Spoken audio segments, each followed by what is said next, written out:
Hello, everybody, and welcome to Ice Time, where we dive into some of the big ideas around the NHL. I'm Mike Fink, and I'm joined by Samantha Wismer, who covers the Pittsburgh Penguins, NHL, AHL, and ECHL. I'm probably missing a league there, but one of the few people I know that covers more leagues than I do, which is saying not saying much because I only cover two, but still saying enough. But met her on the AHL Trail in Wilkes-Barre. So, Samantha, how are you doing? And how's the summer been so far? I'm doing good. I'm doing good. We're growing rapidly over at Old City Sports Network.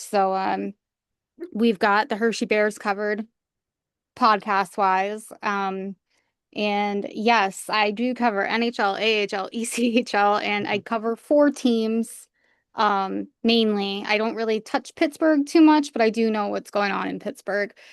Thank you to covering the Wilkes-Barre Scranton Penguins and Wheeling Nailers.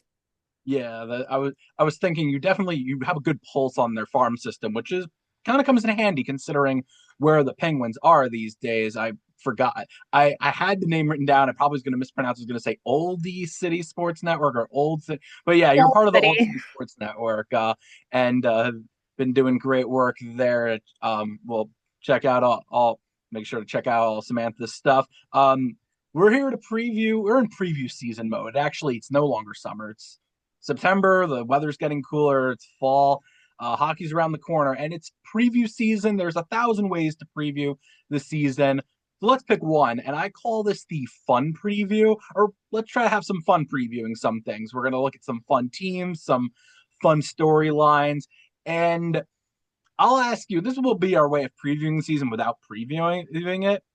I'll ask you first. What's a team that you have that you're like, this is just going to be a fun team? They may not be the best team. They may not even make the playoffs, but they'll be a fun team to just sit back and watch. Whether you're a fan of that team or just watching NHL Network, or you're a casual fan, just want to watch some once in a while. They'll be on national TV or just on TV in general. But what's that one team you're thinking about? This is going to be a fun team to watch this season, regardless of how the season plays out. Honestly, I gotta take the Sabres this year. They They're might not be the best, but they're certainly gonna be fun to watch.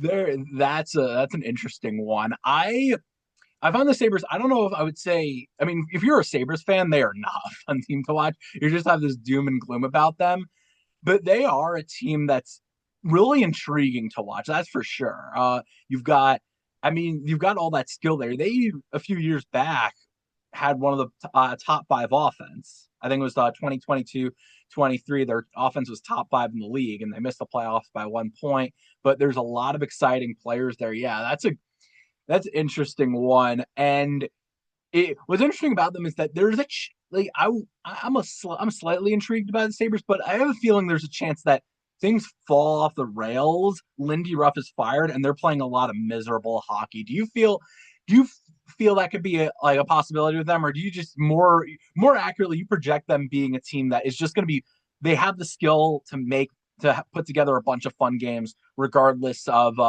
whether they're winning them or not.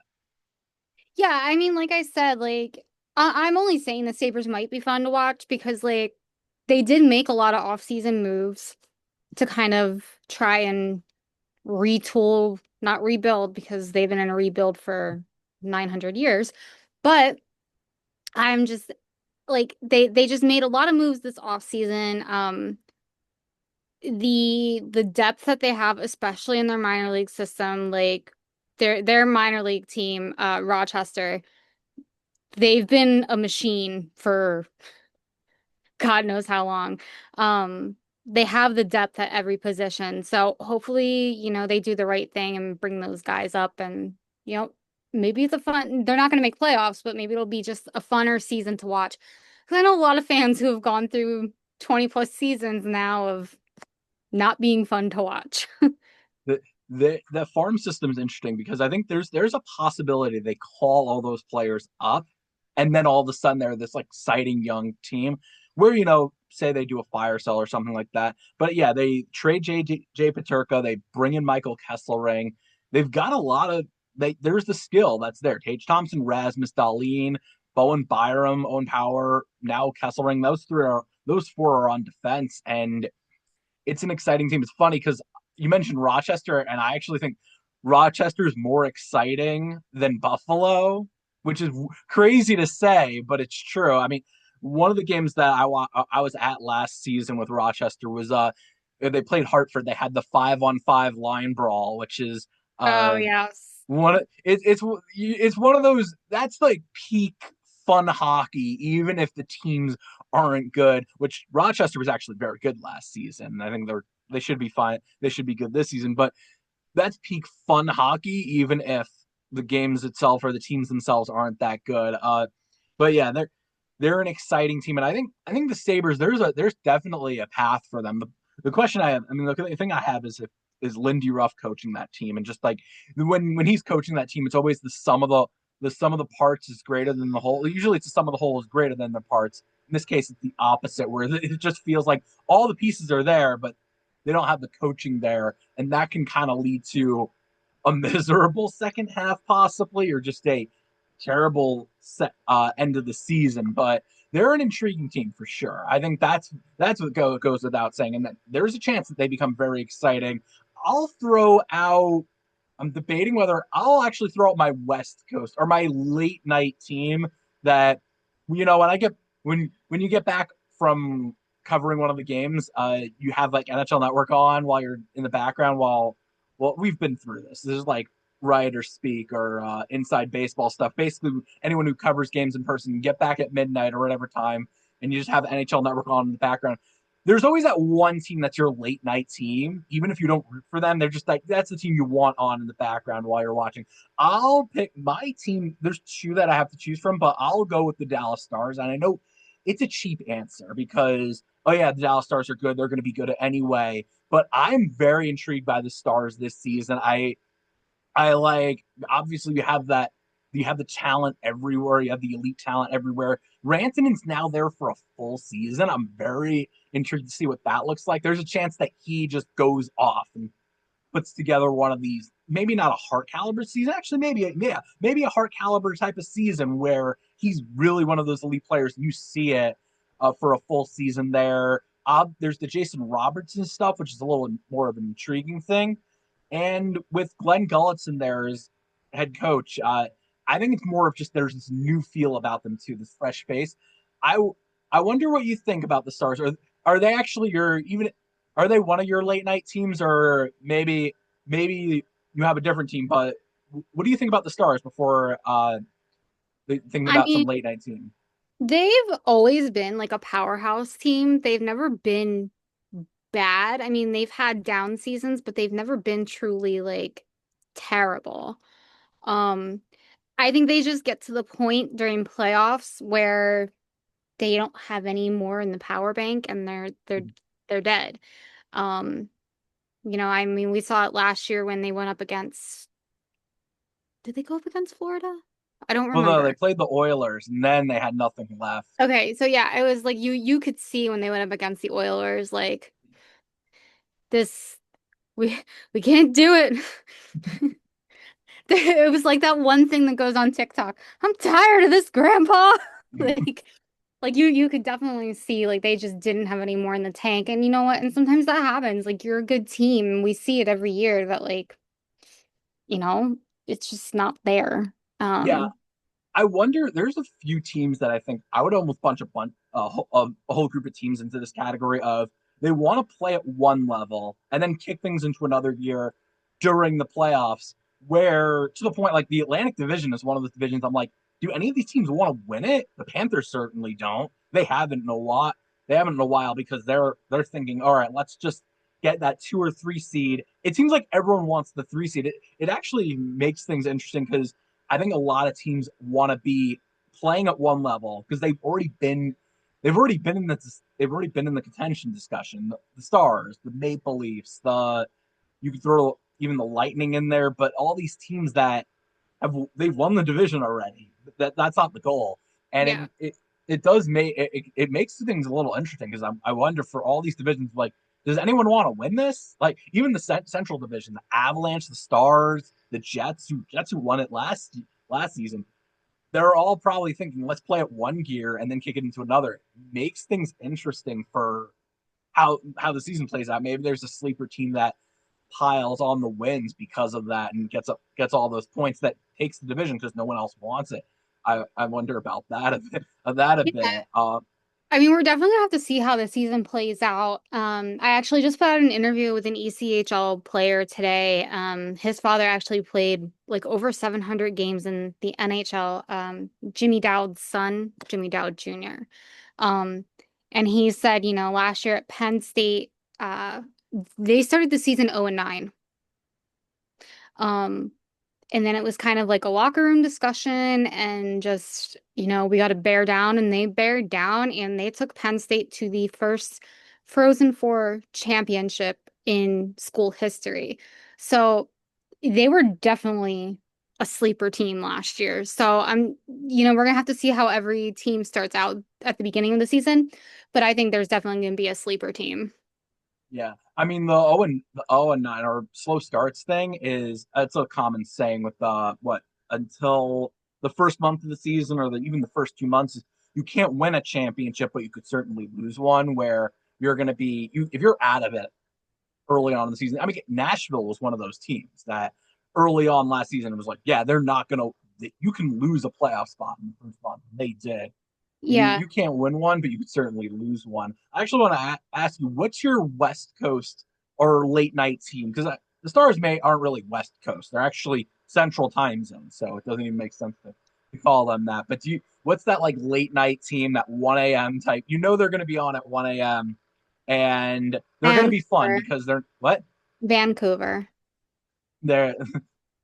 It's funny because they're playing right next to Seattle. I'm like, if Seattle's on, I'm going to sleep. Whenever I see they're playing, I'm like, they're just like for so many reasons, they're the team that you don't want to see on. And Vancouver's the fun one, and right next door to them, like right Yeah. nearby.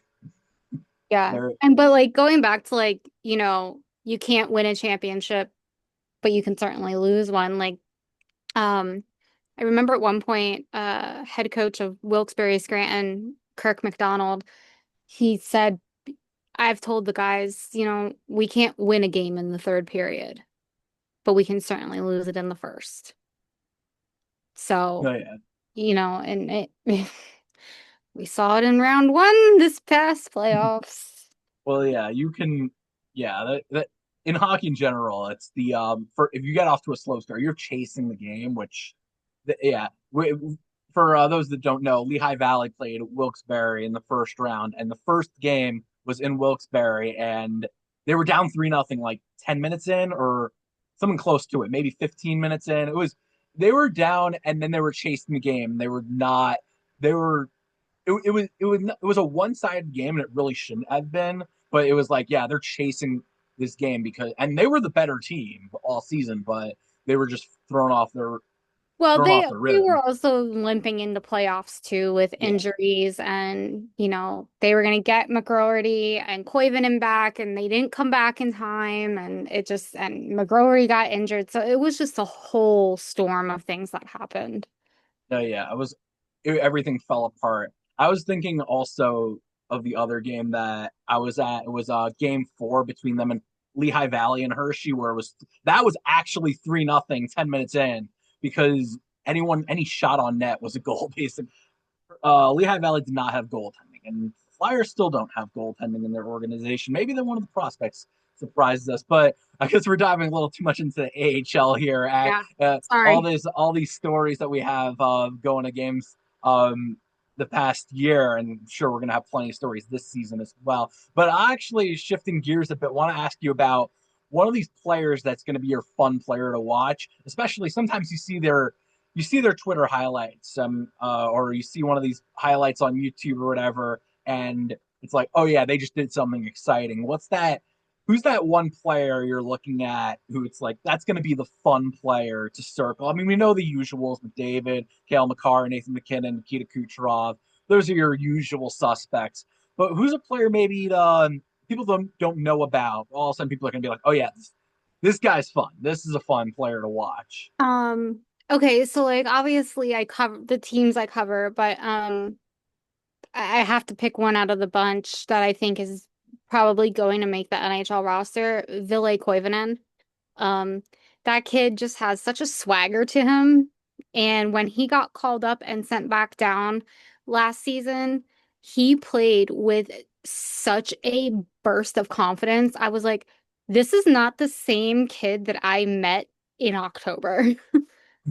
Yeah, yeah. There, that's the interesting thing. With Coivinon. Yeah, him and McGroarty, I feel like, are the interesting players in the Penguin system. That if they get called up this season, that they can not only be good but be impactful. Win a few games for a team that otherwise projected to be one of the worst in the NHL. And I think what's interesting is that you watch Wilkes-Barre last season. Yeah, they could score in bunches, and he was one of those players that you could see the skill. And yeah, he has that confidence which not many players in the developmental system have. And it's interesting to watch. It's going to be interesting to see how the Penguins manage him, because there's the possibility that maybe they are bottoming out at the end of the season, trying to not tank as much as play for the future, play for a lottery position. But you do wonder, maybe do they call him up early and keep him there, or do they want to call him up? How they want to call him up and bring him back down, potentially mess with his confidence, because he's a player that, if managed correctly, he could be him and McGroarty are the two that in the system that I could say could become the next wave core players. Like, not necessarily the star player to build around, but a key part of the roster build around. Like, I think that's kind of what's interesting about two of them there. I mean, Yeah. especially Koivu. We'll definitely have to see, like, regarding McGroarty, it was announced today that he is currently have with injury. So we'll have to see. Kyle Dubas is supposed to make an announcement prior to training camp starting next week. So we'll see where McGroarty's out. But yeah, no, he can definitely make an impact. I just feel like we're not going to see Koivunen as much in Wilkes-Barre. I think he's going to be up and serving a purpose. Yeah. And I think the question really is when they call him up, and if once they do, that he's going to stay in the NHL. I think he's that type of player. And Yeah. with McGroarty, it's the injury. Well, I mean, we'll have to find out about how long that sidelines him for, and then what they want to do once he's there, because he's one of those players. He's been in the NHL already a few times, or he's been in. Last season he had a few stints, I believe, or at least significant time in the NHL. Oh, it was two stints in the NHL. He had the There, first one, and then he got sent out, and then he got pulled back up at the end of the season, and then he got injured. yeah. So he's already had enough time where you're like, okay, you want to keep him there and not send him back down. But with Koivu, it's once you send him up to keep him there. I'll I had a young player listed as a fun player. I feel like always the fun. That's always the thing with when you say think of a fun player, you want to think extra young, because you want to be that person that, oh yeah, let's pick someone that nobody knows. And that's true. I had a few young players. I was thinking maybe I should go with Macklin Celebrini, but people know about Celebrini, or maybe Mitch Cobb, but people know about Mitch Cobb, or even Logan Cooley, who people don't know about, because Utah is on the list of teams that I have on the West Coast that I don't watch, and pretend that they don't exist until the playoffs come around. Like, oh yeah, them and the Kings, they exist, but then they get eliminated, so I don't care much about them.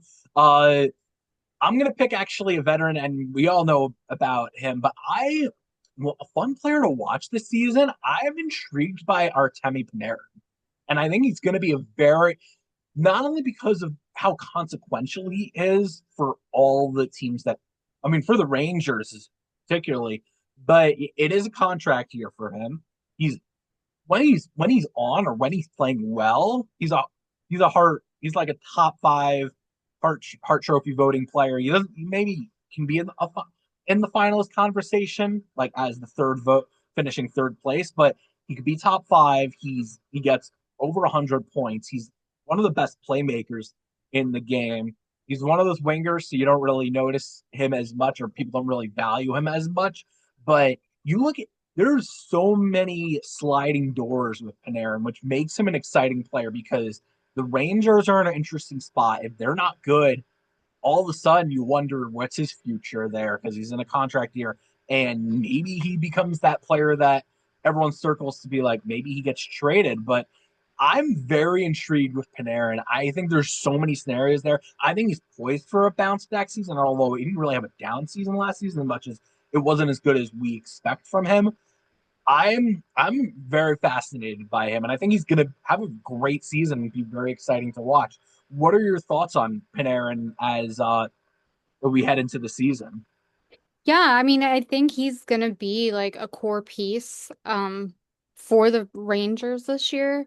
Um and like you said, it's a contract year. So everybody knows when the player has a contract year, they're trying their best to get that contract extended, or there'll be a piece that's moved at the deadline or during the offseason in free agency. So, Yeah, nothing causes a breakout year quite like a contract. Nothing causes that just that slight bump. Could ask players like Nazem Kadri or Sam Bennett about that. Sam Bennett won the Conn Smythe this past year, and I don't think he had 50. It was a crazy stat. It was like 50 points in a season or 70. It was a low number. People are like, he's never had that many points in a season, and all of a sudden he's blowing that mark away, and he keeps scoring and making an impact all over the ice. And I think that's something that could happen with Panarin with the Rangers, where if he's that type of player, I actually thought Shesterkin could have been that last season because he was up for an extension. They actually extended him during the season, but you play out the waiting game. He has that type of season. The Rangers don't want that to happen because if he finishes as a Hart Trophy finalist and leads them on a deep playoff run, then yeah, he's going to get paid more, what, six, you could think 16, 17 AAV, million yeah. AAV. You're thinking in that territory, just thinking of what the going rate for star players is. And I don't think the Rangers certainly don't want that, but that would just be fun for us hockey fans to see unfold as the season goes on. That's something I would be excited for with that in mind. Let's I guess shift gears a bit. Again, going through some different fun categories or fun things to watch. I Let's do this, which is a fun storyline. Where what's a fun, like some storyline you could see developing over the course of the season being one that, whether it's for writing content, which we need because that helps pay the bills, or just an exciting story that like gets a bunch of people to go wild and overreact to. Last season, for example, big storyline: Mikko Rantanen first getting traded to Carolina, and then that trade saga unraveling, and he gets traded from Carolina to Dallas. That was just one that took everyone by surprise and was a great one. But so we're giving you some time to think here by rambling a bit, which for better or worse. I But mean, what's one a storyline? one that's kind of forming right now is Luke Hughes and the Devils, like contract extension talks. Um, I don't think it's going so well. So I think they can trade and sign up until opening night, correct? I want to make sure I'm correct on that. I believe you're saying like sign him and then trade, or you're saying trade him and then Trade the him. team sign. Trade him. I think they can trade him now. I think so because Yeah, he's I think still. they can do something up until like the rosters need to be in. But I mean, like you're not signing this kid. What's the disconnection in there? Like that's just a huge storyline that definitely needs more attention. I know it was floating around on Twitter Yeah. yesterday. But that it was floating around on Twitter yesterday. Sorry, X. I still call it Twitter. I mean, like, uh, Um it was Mile High Stadium still Mile High Stadium. Heinz Field is still Heinz Field. Twitter is still Twitter. I don't care. yeah. Go on. You were But saying about so Luke Hughes. it was floating around on Twitter yesterday because it was Luke's birthday. So like that they were like, "Oh, it would be a good birthday present for Luke Hughes, a contract extension." And I know these things take time, but like I mean, come on now. It's literally training camp and he still doesn't have an extension. I mean, I know Jeremy Swayman went through this last year, but that's Jeremy Swayman. You want to pay the guy. Like what he deserves. I mean, you could ask the Bruins how that went, right? And this is one that kind of went under the radar. All of a sudden it's September and you're like, wait, I actually thought Luke Hughes signed an extension. I just must have forgotten this at some point in the summer. And you look at it, I should keep going to Puckpedia, the site that's been saving us since, Cap Friendly got bought out, which whatever. But keep going there, and it's like, wait, he's still an RFA. Someone can sign him, right? And I think there's more complications with offer sheets because obviously there's a whole talk about are teams really going to throw the offer sheet at someone, and do they want to give up draft capital to do that, especially with Well, next and I year's also, draft?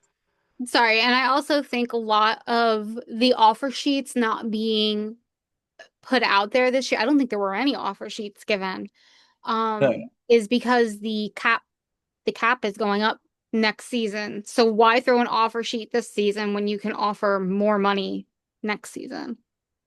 yeah. I mean, the caps keep continuing to go up. There also teams this season were just we. This that's what's odd about Luke Hughes is that every RFA teams were saying we don't want this to get out of hand. We don't want to be. We're not going to be overconfident like we were in the past, and they made they made sure that we're going to sign our players, and they did. And all of a sudden, Luke Hughes is still out there, and you wonder maybe someone does throw a contract at him. I One of the intriguing things with Hughes is I want to see if they gave him a bridge deal. Let's say they just gave him a 1 year deal to kick the can down the road, and then you see that type of 1 year contract thing play out. But there's that thing. I mean, they're overconfident because Jack Hughes is on the roster. They have Luke Hughes, and they have at least the ability to match any offer that's thrown at Luke Hughes. But uh, maybe some team comes in and does throw all that money at him. I wonder. It's becoming. It's not until the season start. It's not. It's still the off season. It's becoming that storyline that's like, okay, maybe we should keep a little bit more tabs on it with all that in mind.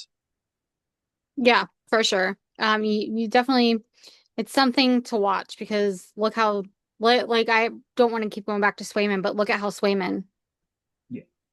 fell out No. Yeah. last. Yeah. It's. I mean, that's the big one. It's.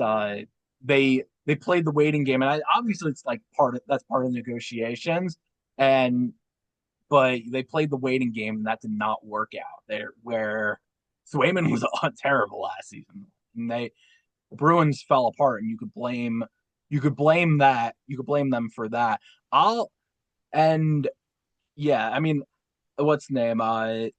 The reality is the Devils at this point they're like we just don't have the cap space, and well now you're thinking well, maybe you shouldn't have signed Evgeny Dadonov to that deal. Uh, they got Connor Brown, they got Dadonov, and they were like, all right, these are two depth players we needed, except for they didn't get address Hughes first, or they didn't address Hughes at all. Now you're like, oh well, we only have 6 million left, and we can't really just use all. We can't. And Hughes thinking I'm at least in the 7 million value. It's not really working out for him. Uh, what was it thinking? Well, hold on, I had notes written down. Uh, no, yeah, one of the storylines that I was thinking about, and I'll actually quickly dive into this is one that's not a trade rumor drama thing that's out there, but I want to see a rebuilding team make a lot of noise this season. Like one of these teams that we've had in this rebuilding category for years that they're whether it's Columbus that's been rebuilding, has been out of the playoffs for a while, and now they're starting to build it up, or maybe the Flyers who have been in this rebuild, or the Flames who've been rebuilding for a while. One of these teams that's been building up a young team, and not only are they good this season, but one of the best in their divisions, makes a lot of noise, catches all of us by surprise.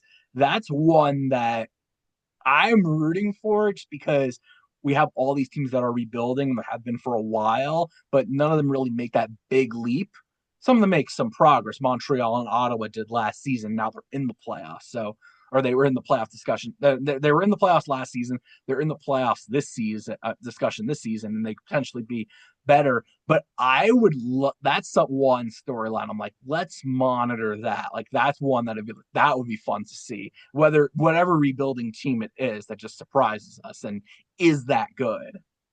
Watch the Flyers just come out of left field and just like win like 15 straight. No, yeah, it would be like the Flyers, and you can kind of squint and see one. Obviously, the nobody's expecting the Flyers to be that type of team that wins the Metro, or even in the top three in the Metro, or Columbus, the same situation.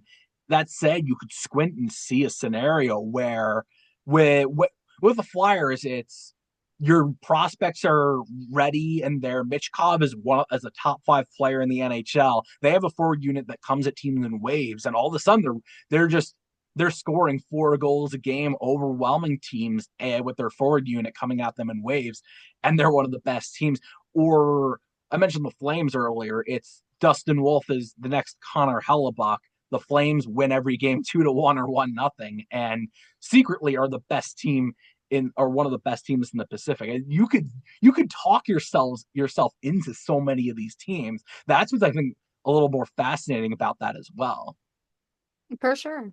Yeah. Yeah. Watching Uh, rebuilding teams is fun. So, well, yeah, it's fun until they have that 15 game losing streak, or after the trade deadline, they do their fire sale, and then the wheels fall off and the team is checked out. They're like, how many weeks left until the season ends? And the players know it.